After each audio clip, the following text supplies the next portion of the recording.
એટલે એલસીબી વાળાને બધાને ગજામાં કરી ચાલે એવું એ બધું તારે નહીં જોવાનું. હા તે બધાને ગજામાં કરી મારે કોઈને ગજામાં નથી ઘાલતો. બધાને ગજામાં કરી ચાલે દારૂનો ધંધો કરે એટલે તું ગજામાં મેં કરી દારૂનો ધંધો કરતો જ નથી. દારૂનો મેં દારૂનો ધંધો કરતો જ નથી. તું કાં ગયેલી બરાબર, તું મેં દારૂનો ધંધો કરતો જ નથી. તે મને જોયો, એ જુઓ ને તે મને જોયો. તું મને આખો નીચે લઈ બરાબર, ગયો દુકાનમાં તું મને દુકાનમાં અમે તને લઈ ગયો, ક્યાં લઈ ગયો મને ખબર નથી.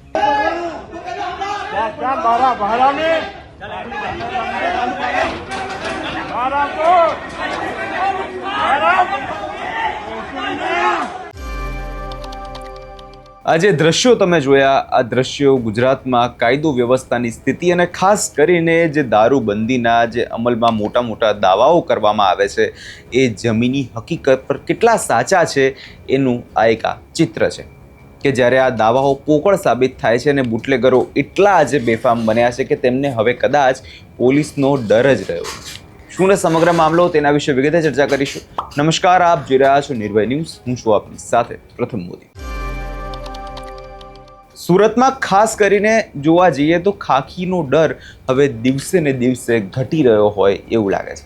આવું અત્યારે એટલે કહેવું પડ્યું કેમ કે ભાવનગરમાં સર્જાયેલા લઠ્ઠાકાંડનો મામલો હજી તો ગુજરાતમાં ગરમાયો છે અને એમાં તો લાગતું હતું કે પોલીસ હવે કદાચ જાગશે, પોલીસ હવે બુટલેગરો પર કડક કાર્યવાહી કરશે, પરંતુ ના।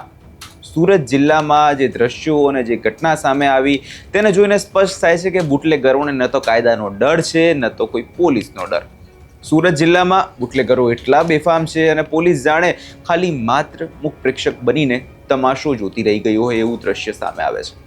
સુરતથી સિસ્ટમ પર ઘણા સવાલો ઊભા થાય છે। પોલીસની કામગીરી પર એક મોટો સવાલ અહીંયા ઊભો થઈ જાય છે। સુરતના ઓલપાડ તાલુકાના કડોદરા ગામમાં એક એવી ઘટના બની જેણે સામાન્ય નાગરિકોની સુરક્ષા સામે ઘણા સવાલો ઊભા કરી દીધા। પોલીસના ચોપડે જે આરોપી વોન્ટેડ છે, જેને પોલીસ કથિત રીતે શોધી રહી છે, તે આરોપી ખુલ્લેઆમ ગામમાં ફરે છે। ના માત્ર ફરે છે એવું નથી, હાથમાં છરો લઈ ગામમાં નિર્દોષ યુવકો પર હુમલાનો પ્રયાસ પણ આ આરોપી કરે છે। આ દ્રશ્યોની કલ્પના કરો મિત્રો કે એક ખૂંખાર બુટલેગર જે હાથમાં ધારદાર છરો છે તે જીવ બચાવતા સામે ભાગતા યુવકો છે।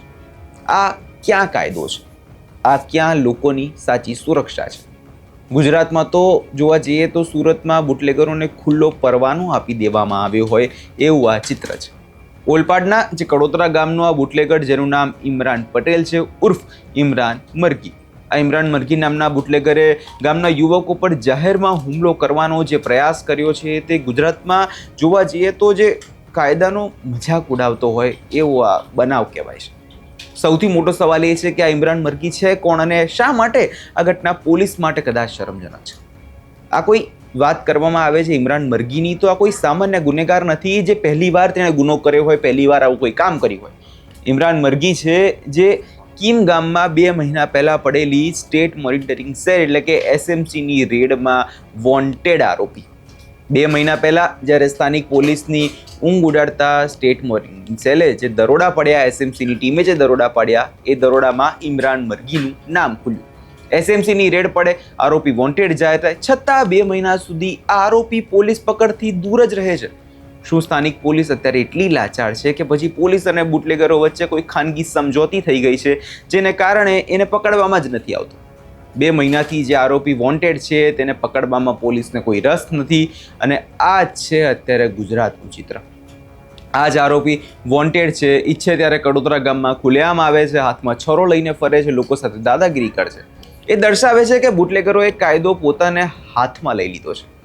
ગઈકાલે રાત્રે જે આ બબાલ થઈ, જ્યારે ઇમરાન મરઘીએ યુવકો પર હુમલાનો પ્રયાસ કર્યો ત્યારે ભયભીત બનેલા યુવકોએ કીમ પોલીસ મથકના દરવાજે પણ પહોંચ્યા।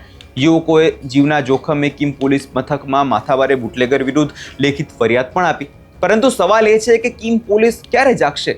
જે પોલીસ 2 મહિનાથી વોન્ટેડ આરોપી છે તેને છતાં વિસ્તારમાં ફરી રહ્યો છે તેની સામે પણ કાર્યવાહી નથી કરતી, તો પછી ગુજરાતમાં શું ચાલી રહ્યું છે? આ યુવકોએ જે ફરિયાદ નોંધાઈ છે એના પર કડક એક્શન લેવામાં આવશે કે પછી કોઈ મોટી જાનહાનિ થાય પછી પોલીસ થોડા સમય માટે ખાલી માત્ર દેખાડો કરશે?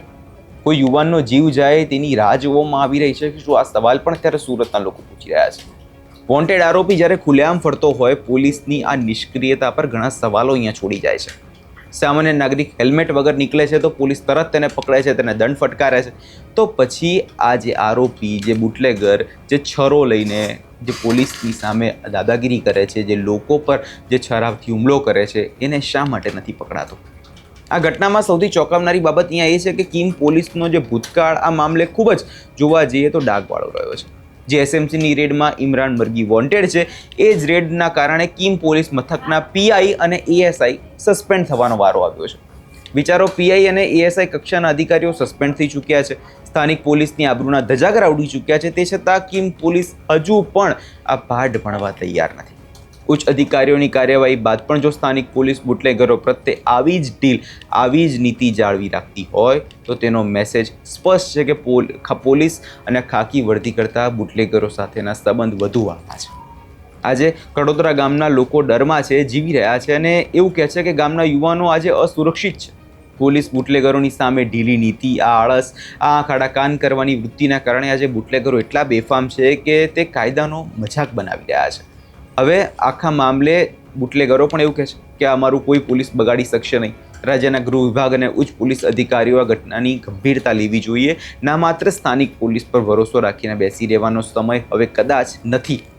જો આ વોન્ટેડ આરોપી છારા સાથે ગામમાં આતંક મચાવતો હોય તો આ માત્ર એક ગુનો નથી. આ જોવાનું એ છે કે જે કડોદરામાં યુવકોએ આપેલી જે લેખિત ફરિયાદ છે એના પછી પોલીસ પોતાની આબરૂ બચાવવા કોઈ નક્કર કાર્યવાહી કરે છે કે કેમ. તમને શું લાગે છે કમેન્ટ કરી ચોક્કસથી જણાવજો. અને અમારી ચેનલ નિર્ભય ન્યૂઝને લાઇક, શેર અને સબસ્ક્રાઇબ કરવાનું ભૂલશો નહીં.